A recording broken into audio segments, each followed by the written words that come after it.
Hi kids! This information is for DRAW THINGS, the stable diffusion client for Mac and iOS.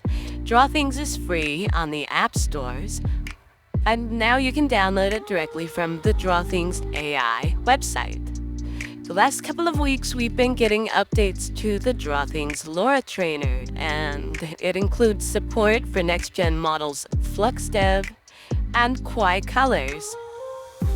With the new Weights Manager and Memory Saver, jobs that used to choke my computer can now run in the background, and we can now mix different ratios and train at multiple resolutions all in the same session.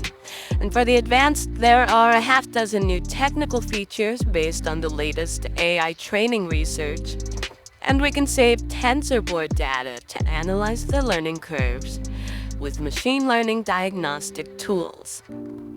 Now, before we get started, this is a tour of the interface and all the hyperparameters in the LoRA training as of December 2024. I'll explain each of them briefly, not a deep dive, but enough to get you started if you want to explore. You don't need all of these features. In fact, some of them are counterintuitive, some of them work against each other, and some of them made my character LoRAs worse. So I'll share my findings, but that doesn't necessarily mean that I'm telling you what to do. You're gonna have to test and work this out on your own. Now, I'll start with the basic concepts, and then we'll look at auto-captioning, and then we'll narrow in on the hyperparameters for each generation of host model. And at the end, we'll quantize and export the LoRA.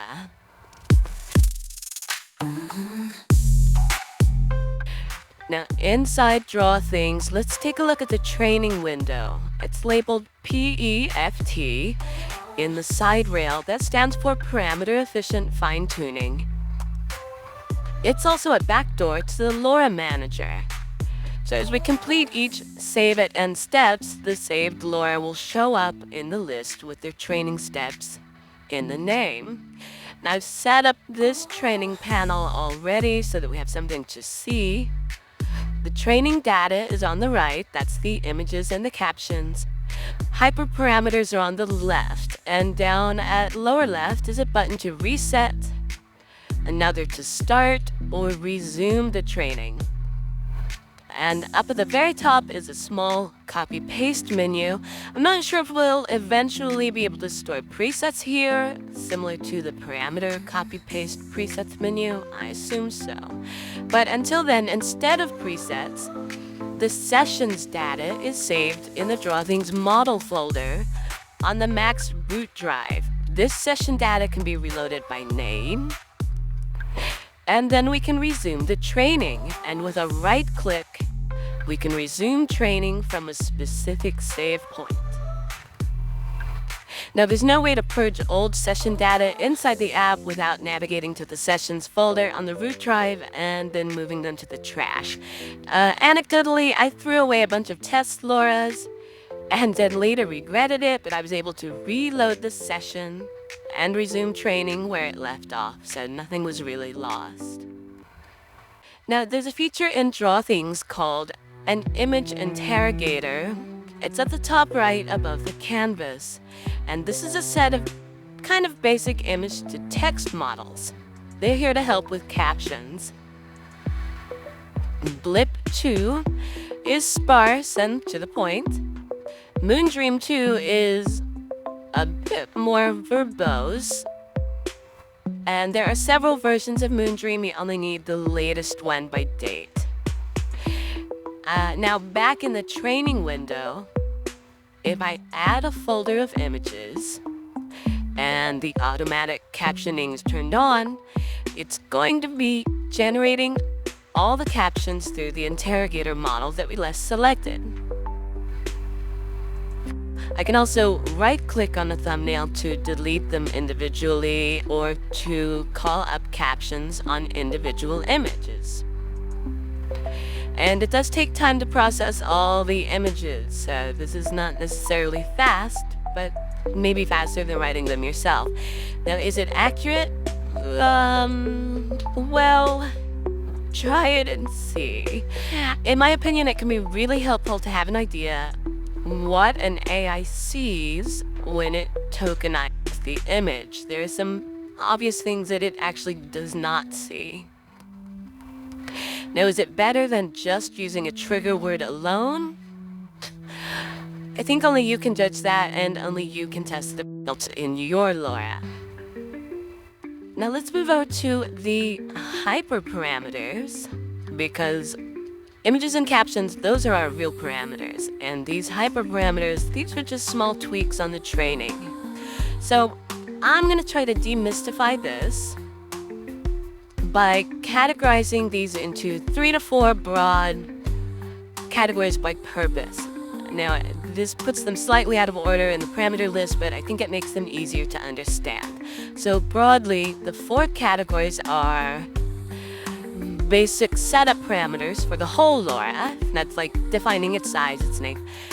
And then there are temporary settings for individual training sessions, things we can change at intervals within the LoRA. Now, currently, there's no scripting. You'd have to train some number of steps, make the parameter changes, and then resume training. This includes the number of images, the captions, the learning rate, the resolution. All of these are interrelated, but they can change.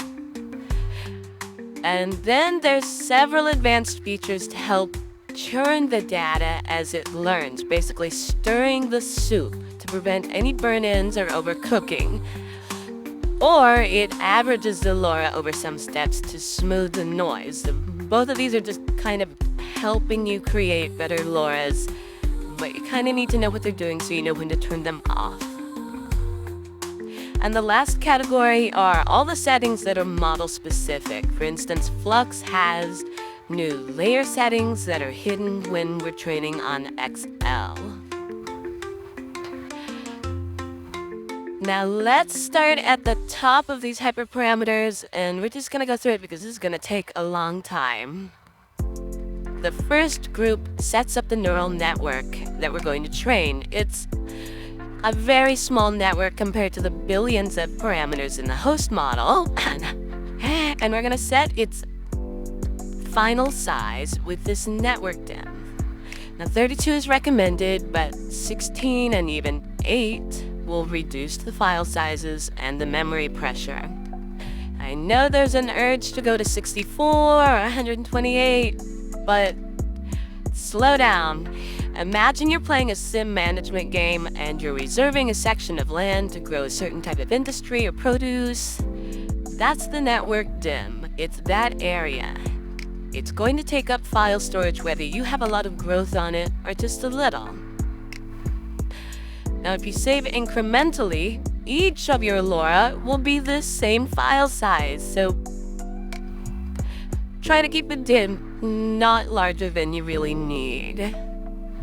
Now, the other permanent parameters that set up this original neural net is the name of the LoRA and the host model. These can't change.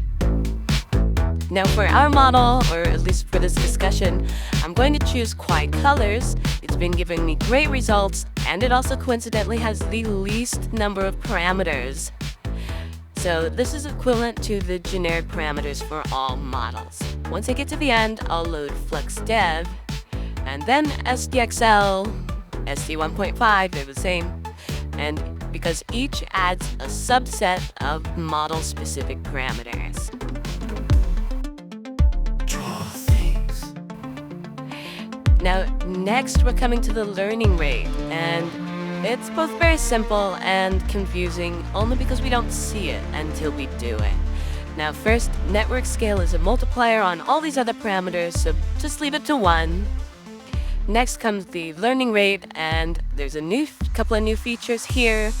It's now split into a cycle as a saw wave from the upper bound to the lower bound. Now the lower bound preset is 0. I don't exactly agree with that. The upper bound is recommended to 0.0004 for Flux and 0.0001 for XL. If you render at a higher resolution, you're gonna want to bump these up a little bit. The higher numbers will train faster and looser, which you're gonna need when the resolution is higher or when you have a lot of data. But set it too high, it starts damaging the model's ability to generalize concepts to its original host model. Now the length of each cycle is steps between restarts, and this is not save at every end steps, this is a restart. This is the number of steps from the first frame set to the high value to the last frame, which is at the low value. And every frame in between is a linear step from high to low. And I hope you see the problem there and why I don't want my training to go to 0. Because literally half of the training is going to be less than half of my intended upper bound. So I don't go all the way to 0. I do let it oscillate. I go to about half. That's my choice. I'm just throwing it out there. You can do what you want. Now the next part is the image resolution, and this is literally the biggest factor in how much RAM you're going to need to train. All the images are going to be cropped and scaled to the width and the height that you have set here, but we also have some new parameters. Aspect ratio and multi-scale, both are under this enable switch. Now once we turn it on, aspect ratio is automatic. Notice that our size ratio switches from width and height to a single size parameter. This is the average between the width and height. So there's nothing to set up here, it's all automatic. It will detect the ratio of all of your images and rescale appropriately to fit the target size. Now we can also train additional sizes from the same image set up to 3 more sizes, so 4 in all. I did try this. It does make the LoRA a lot more robust at smaller render sizes. Now the most practical use I can think of is if you use high-res fix as part of your regular workflow.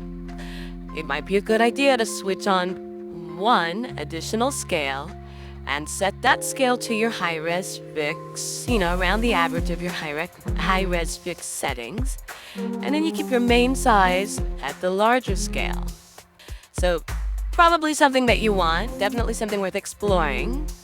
But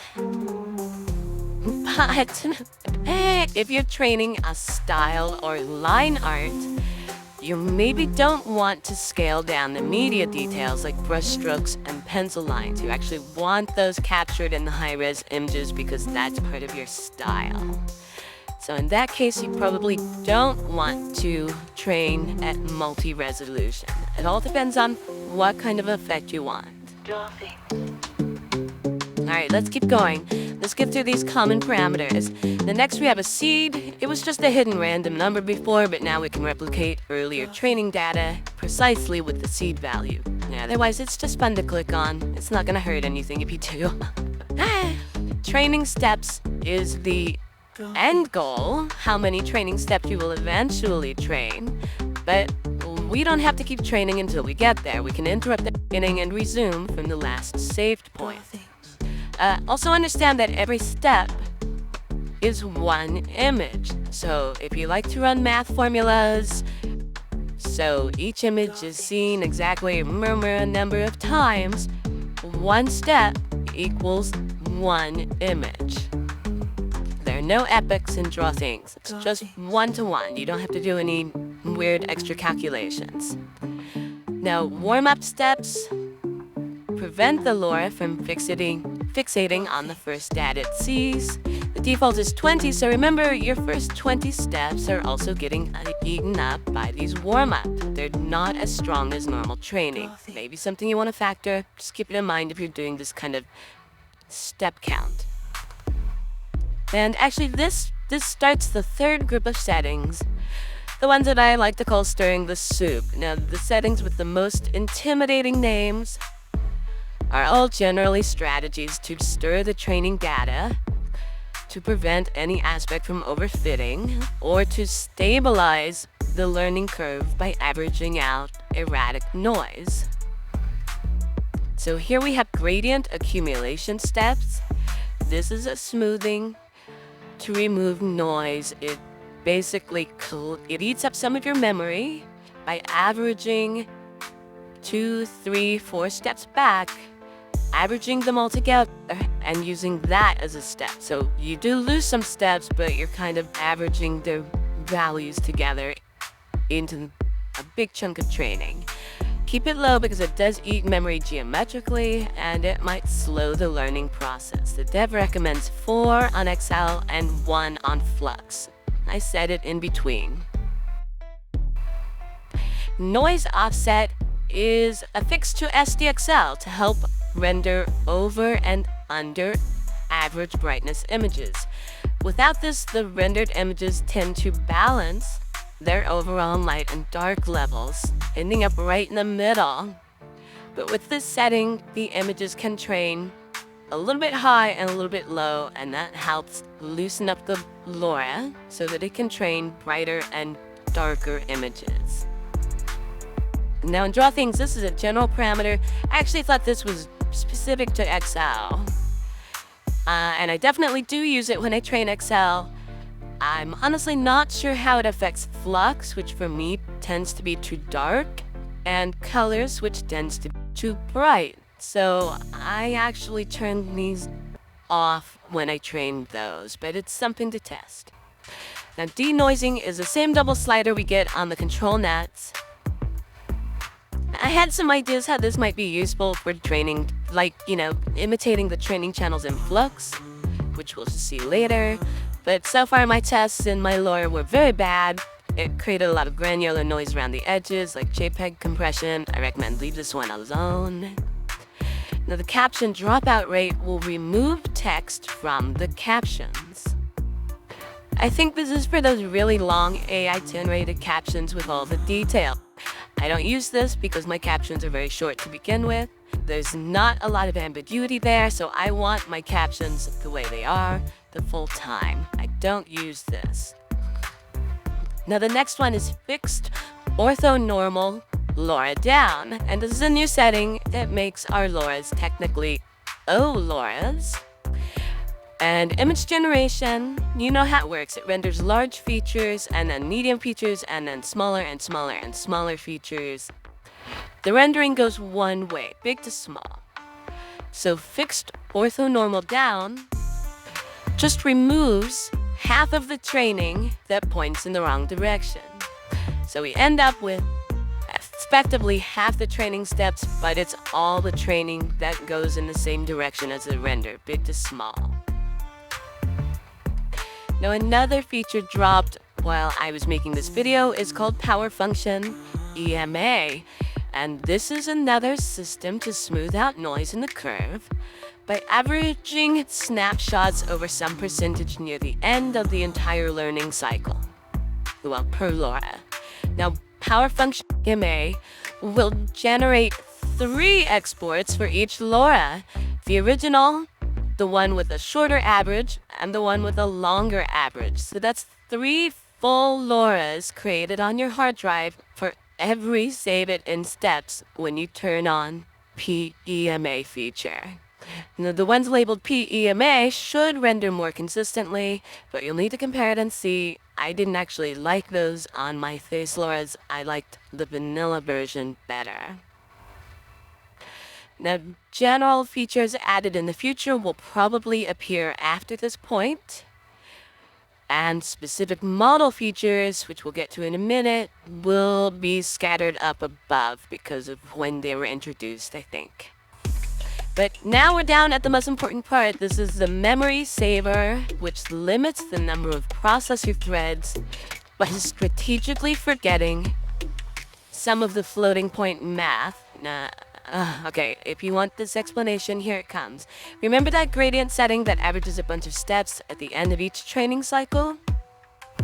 Right, well, models are stored on your hard drive at floating point 16. But the internal calculations in Draw Things are being done at floating point 32. So that gradient calculation that takes a bunch of steps can actually be huge because it's in floating point 32 space. Now, Turbo compounds that issue because Turbo keeps that whole floating point 32 gradient in memory the whole time. So that's just gonna be clogging your RAM the entire time that you're training. If you have the RAM, maybe it won't affect you, but if you're low on RAM, you just choked your system. Now speed seems like it would be the lighter version, but it actually isn't, because speed converts that floating point 32 gradient back down to floating point 16 so that it saves storage memory in your RAM until it's needed again. And then it recalculates the conversion back up to floating point 32. So both of these options can overwhelm the processor and memory. But speed can actually be worse than turbo because it's doing floating point math conversions twice every cycle. Now balanced, are you staying with me here? Balanced does the same floating point 16 to 32 conversions as turbo, but it only saves part of that converted data in memory, and it recalculates all of the rest when it needs it later. So that obviously takes longer during the calculation phase, but by purging the memory when it's not needed, the overall training goes faster generally if you have fewer resources. Minimal adds another layer of management. It limits the computation processes itself. It's potentially the slowest because it's doing the most work, but it's also potentially the fastest because it's tying up the least amount of memory. Putting it another way, the settings aren't slow, medium, fast, and faster. Instead, think of them as the most memory managed to the least memory managed, with turbo being completely unmanaged floating point 32 all at once in your memory. Got it? Now if you have the RAM and the LoRA is small, turbo might be the fastest, but you definitely want to do some tests. And as it's training, after a little initial period, it will start telling you how long each step is taking to iterate. Now the other setting down here is weights management, and similarly it is purging memory, but this is the host model. So with just-in-time, the host model is purged from RAM, whereas if it's set to the default, which is cached, it just keeps the host model in memory the whole time. Now this does not really show in the activity monitor, so I was not able to test how much RAM I was saving or how much faster it was. But in theory, it's best for big models like Flux Dev. It will relieve some pressure, but the way that it's unloaded, it doesn't necessarily show in the activity monitor. I guess leave it to the default for smaller models or when you have a lot of RAM. Now the last option is save to Tensorboard. This is analytics data for professionals through tools on tensorflow.org. Switch it on to leave the data to a folder on your hard drive, which you can later visualize by uploading it to the loss graphs on tensorflow.org. There's a whole process with Tensorboard. It's a learning curve. Be my guest. I'm not there yet. I'm not that professional yet. Yeah. Now I'm gonna go back up here and we're gonna take a look at the unique parameters just for Flux Dev. Now by selecting Flux Dev, Flux is the only one with these attention layers. And by the way, we can only train on Flux Dev, we cannot train on Schnell. Schnell does not have, it's been distilled and it's lost a lot of the data that it would need to convert from floating point 16 to floating point 32. So there's just not enough Schnell left to train on, sadly. But we can train on Flux Dev and we can use those LoRAs in Schnell. Okay. So, Flux is the only one with all these attention layers, and the recommended ones to turn off are the first 3, and turn on the next 6, and that's it.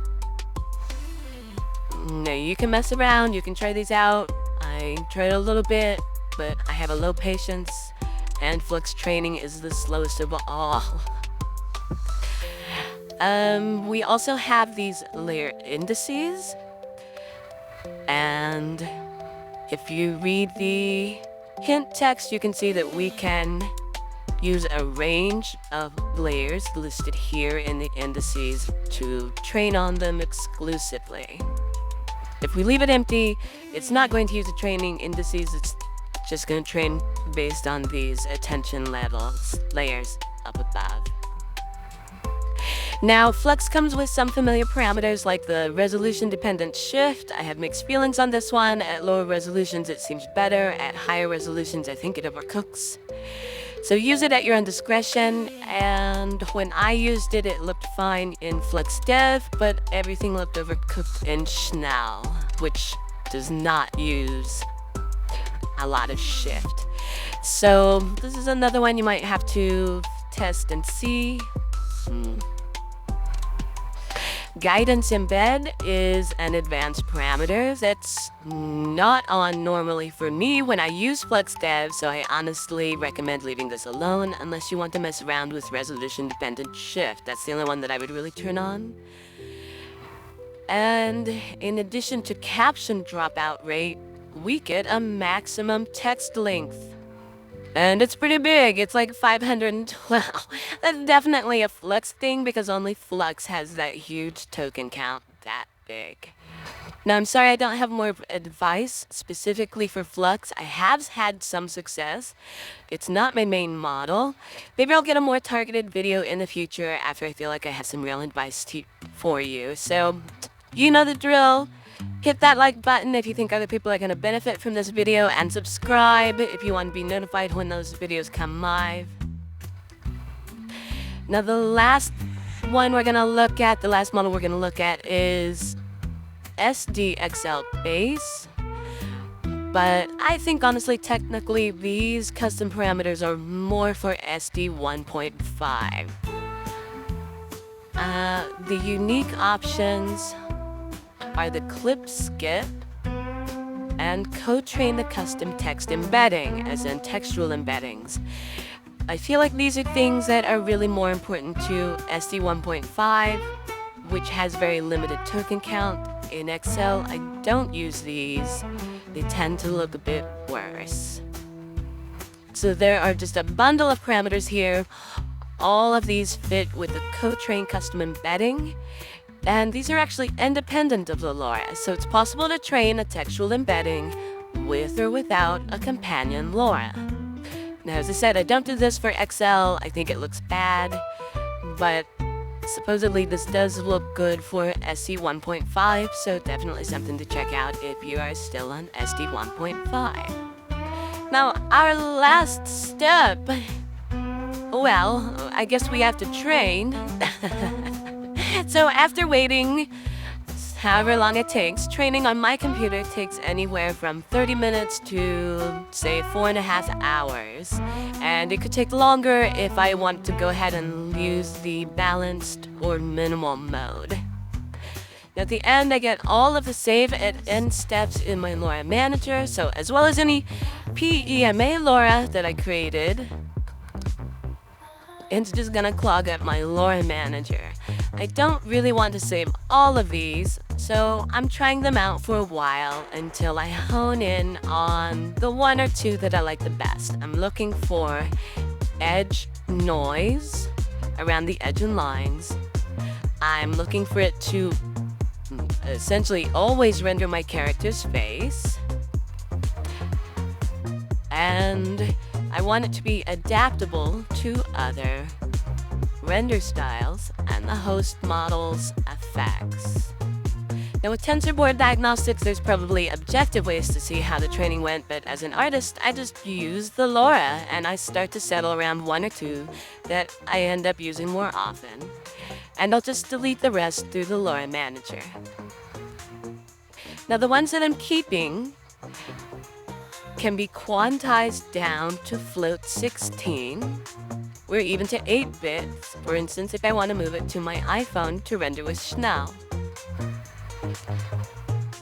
And then the LoRA can be exported and shared online, it should be compatible with any other Stable Diffusion client as a regular LoRA, although of course I don't use any other Stable Diffusion client, so if that's your intent to share, you should definitely test. You know what, kids? This was a long video. My throat is parched, and I'm going to take a break. I hope you had to learn. I hope you get something out of this, and I definitely hope you start training your own LoRAs in DRAW Things. I'll see you next time. Bye!